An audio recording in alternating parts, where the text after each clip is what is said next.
Hello everyone, I'm Rob McNabb, if you haven't met me already. I work at Laramie County Community College. That's in Cheyenne, Wyoming. Wyoming being the least populous state in the Union. Is it true that you got more cattle than human beings in Wyoming? What's that? Is it true you have more cattle than human beings in Wyoming? That's what I hear. No, antelope and deer. Even so, yes, it's true. Unfortunately, what is also true, well, it was true up until this year. Somebody took the record away from us, and I'd have to do the research to see what state that was. But we also had the dubious designation of having the most workplace fatalities per capita in the country.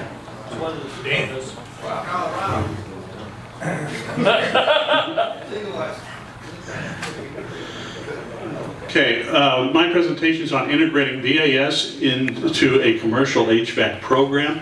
This process began for me back at Milwaukee Area Technical College in 2014, was that, or 2013? 2013. I was, what's that?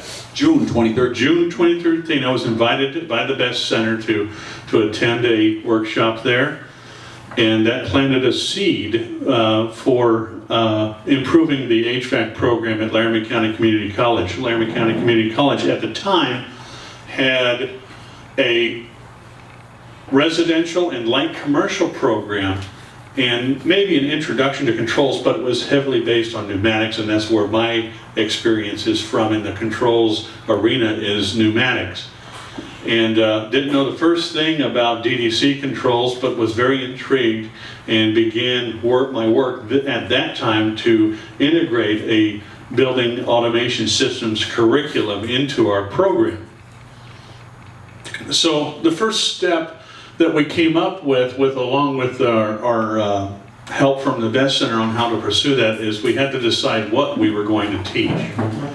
And to do that, you have to start with a local focus group of industry experts. And we brought some industry experts that were based in the local area, but most of them actually traveled up from Denver to attend this focus group. Participants in this focus group were Siemens,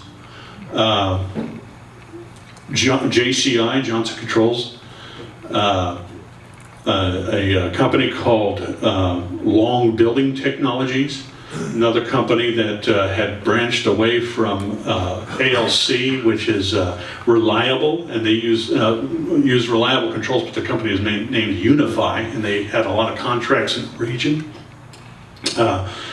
The United States Air Force participated in the focus group.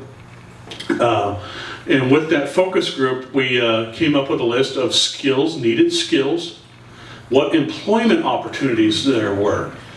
Why have a program if there are no jobs for the students to go into? So it's very important to make sure that you're aware of the employment opportunities, and if there are enough employment opportunities to support that program. We had another participant in the focus group was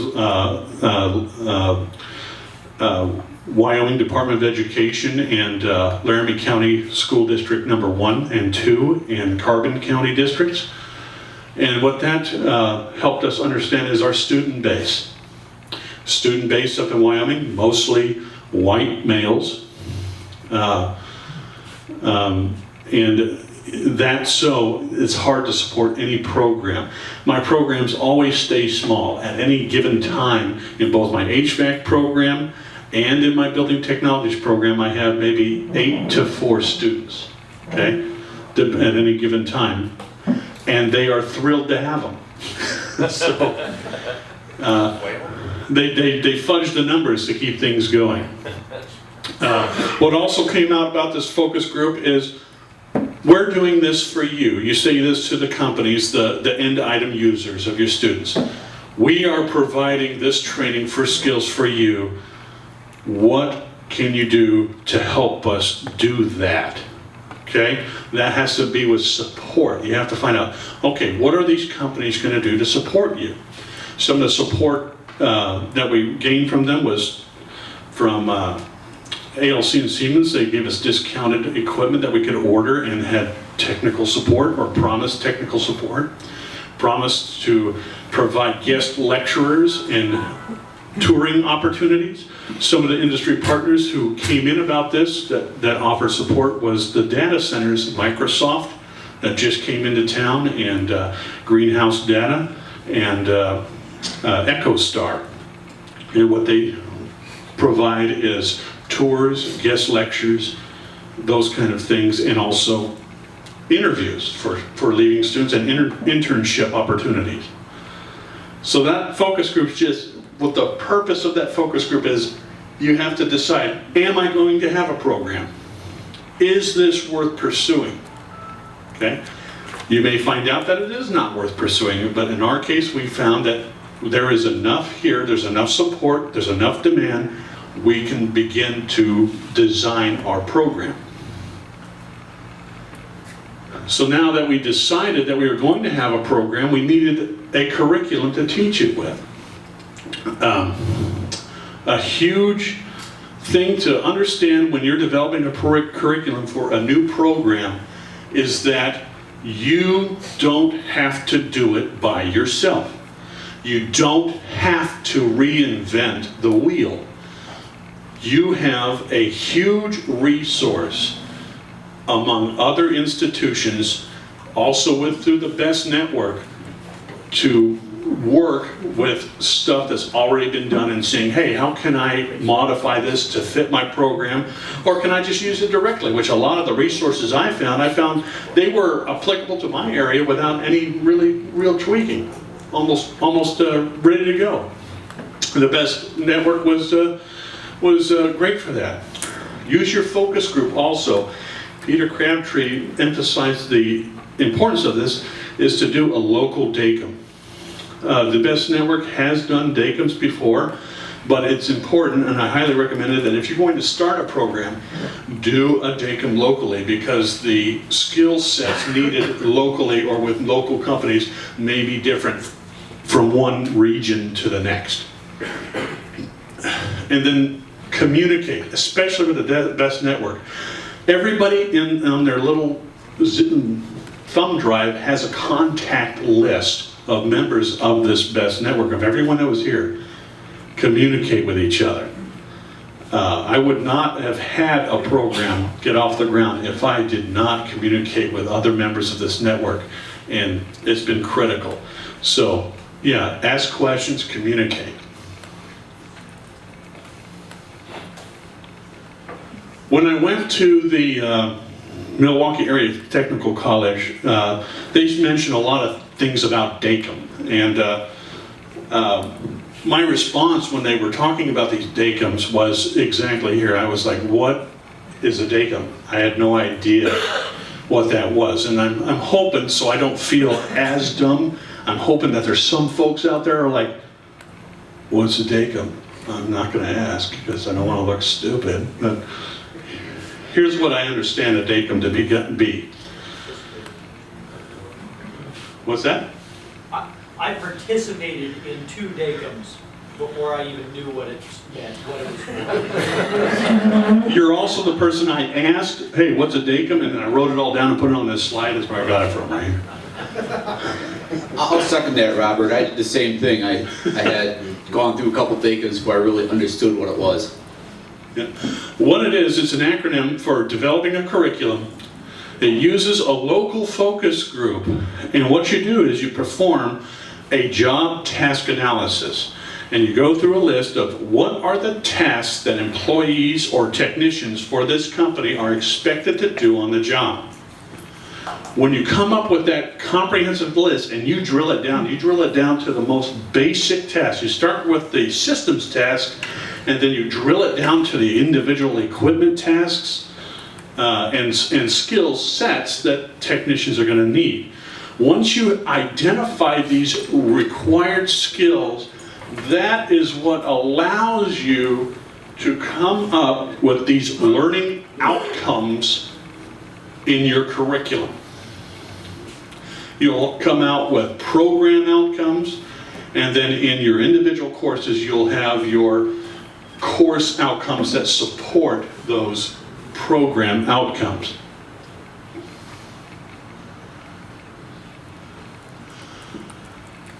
When developing these outcomes, the BAS Center helps, okay? Brian Lovell developed this excellent Excel tool. You can always ask any of us that already have it. It utilizes Bloom's revised taxonomy, and you just plug and play and get your skill sets that you need and know where they stand on whatever domain that particular skill set's in. Okay? Why is that important? You know, we know what we do. I can just come up with a skill.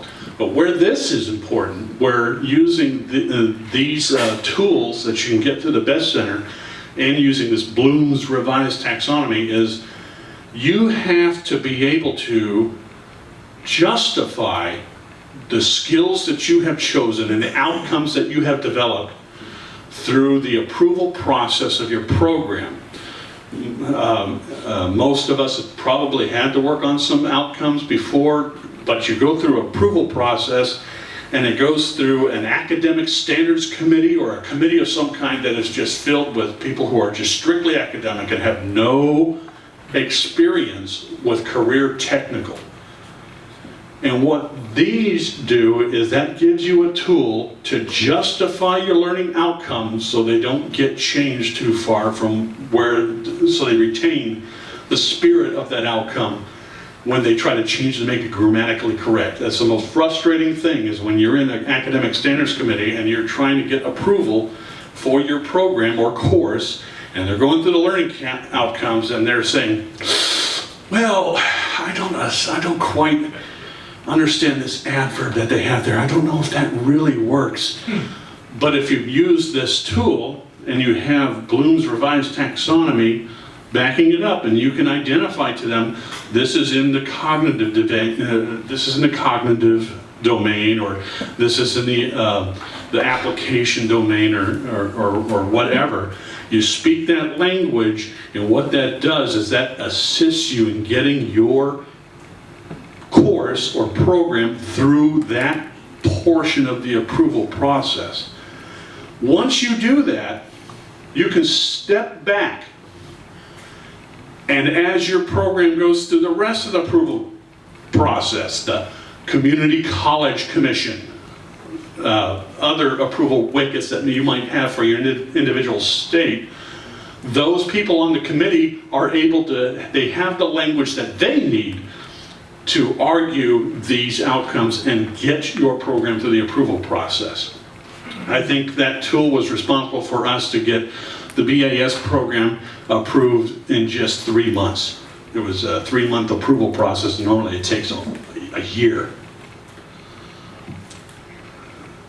Once you have these outcomes, you can develop your course outlines, and then, like I stated, you follow this institutional process and allow time for a lengthy approval process. Anybody ever put a program through a process in here? Raise your hands. There's a few of us. Those of us that haven't, painful, enough said, okay? But achievable, okay? The folks at the BAS Center, they can support you through that process if it's a mystery to you. The next step is implementation. When my program was approved, the dean joked with me. He's like, "Well, I guess you got to teach it now, Rob. Good luck." And it's like, oh gosh, I got to teach it now. Darn. You got to select your materials. Again, BAS is an excellent resource. We saw a prime example of that during this last week. What an excellent institute this was this time around. Kudos to Bob Clark, and gosh, Dave, when he came up with those virtual tools, that saved my skin for this coming up semester. So I don't need to speak on too much how much of a resource BAS is for that. When you have your materials, and that's physical materials and also academic materials, you choose your textbook, you look through your textbook and say, what am I going to cover? How am I going to support these learning outcomes? And then you develop your syllabus. Syllabus is a fluid document. Make sure that your course outcomes support program outcomes, and be flexible. Be flexible. You're going to find out during your first cohort of students that not everything's going to work out the way you thought it was going to, so you can switch it up. Go through that process, and remember, it's going to be a continuous improvement thing. It's going to be a fluid thing. It's going to grow. Don't be rigid. Then our implementation process, we got our trainers. Beg, steal, and borrow. I utilized, I did some things I'm not very proud of, but no, I didn't. So I didn't lie. But now, Perkins funds funded my trainers, okay? These two students are working on a Siemens trainer that was bought exclusively on Perkins funds. There is that NSF ATE grant. If you get an opportunity, go to a workshop or get with your grant writing person on your campus and go through the process of writing an ATE grant proposal. It is worth it. It's worth it. Even though they put the kibosh on mine at the very last moment, I learned so much from the process that I feel confident that this October I won't get one, I'll get two. Okay? For two different institutions. It's like, you don't want it. You want it. What? Well, I won't be the PI on the one of them. I'll brush that off with somebody. But donations. You will be surprised what you get when you ask for something. An example of this was last year, and I talked about this last year. I needed an air handler. So I talked to Climate Control Systems of the company down the street and said, hey, if you got any air handlers that fell off of a truck or something, let me know. And now 2 weeks later, the guy comes back to me and says, well, I have a couple of train air handlers. They were bought for the base, but the specifications are incorrect. So we can't use them, so they have to be scrapped.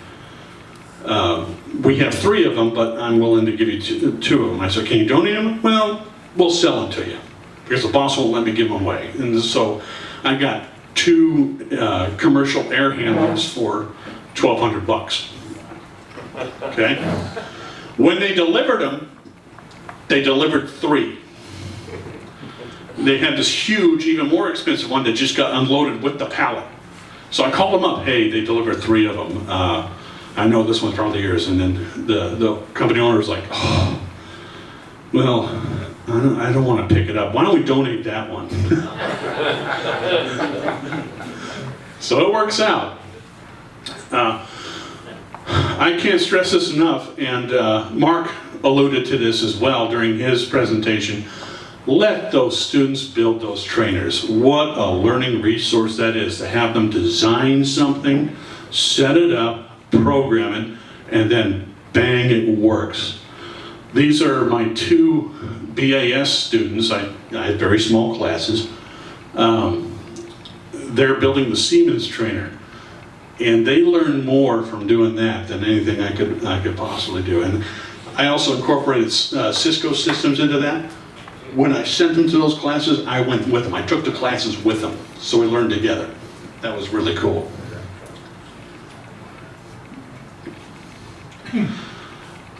Implementation. Still on implementation. We collaborated with the computer science and internetworking schools on our campus, and we developed a hybrid program where we have not only building technology students learning networking, but networking students are developing and putting together a simulated, it's actually a real server room. Microsoft is donating equipment, so in the HVAC lab, they're building a server room. It's going to be served by a Liebert unit, power supply system, So the HVAC students or the building technology students set up the software to run the HVAC to keep that server room at a climate. And then the internetworking students go in and they install all of the servers and switches and set up the network.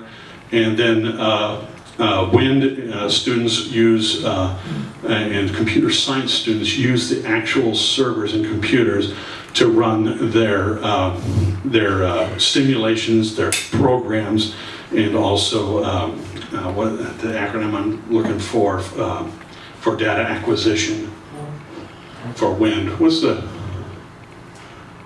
2 minutes. 2 minutes, okay. But you get to what I mean. I mean, it's turning into a huge inter-school project. SCADA? Yeah. SCADA, that's what I was looking for, thank you, SCADA. The physical plant came on tap from just communication to allow us to use the entire campus, which includes 2 brand new facilities, as a living lab. So we have carte blanche going through. We can't adjust equipment, but we can take measurements and place sensors and view operation. We have access to the system. And I can't emphasize this enough. The best network, what a resource. And that's all I have. Is there any questions? It's a great breakout of the tasks we're doing this fall. Rob, thank you. Can I make a comment? You mentioned writing grants, and I'll just come back to this real quick. One thing that we see over and over, grants writers are maybe not the best people to write your grant for an NSF proposal, because we see that over and over. It's the subject matter experts, you guys, who drive the idea and the vision, and then it's great to engage a grant writer, but if a grant writer is at the front of that ship, it seems to be a big problem, because the NSF has to understand what your vision is and how you're going to pull it off as a PI, and the only person that can really think that through are you guys. So just when you said that, word of caution there. We were not lucky enough to have a very good grant writer because she made us write it. She did not let us dump it off on her, and that's a good thing. But not every institution has that luxury, and they want to take over. They want it to be theirs because it's what they're supposed to be doing. But definitely want to have your fingers in that. Absolutely. One other comment, just to piggyback on what Brian said. What a grant writer can really help with for an NSF is dotting the I's and crossing the T's. It's a complicated grant to write, but what Brian said was absolutely correct, that you need to be at the center of the process. It's your vision, and that vision needs to be clearly articulated. It's not, and I think one of the colleges on the East Coast had to go through several iterations. I know grant writers were getting a hold of that thing, Paul, and putting all this stuff in there that they thought would sell to a reader, and it creates a plane that won't fly. You know, and I've reviewed a lot of NSF proposals, and the best proposals are clear, almost simple. You can really understand what they're going to do, how they're going to do it. It's laid out clearly, and there's a vision behind it. And a grant writer can't do that. Really good point, Brian. Thank you. Anybody else? Anybody have anything they want to add or share? Well, thank you very much.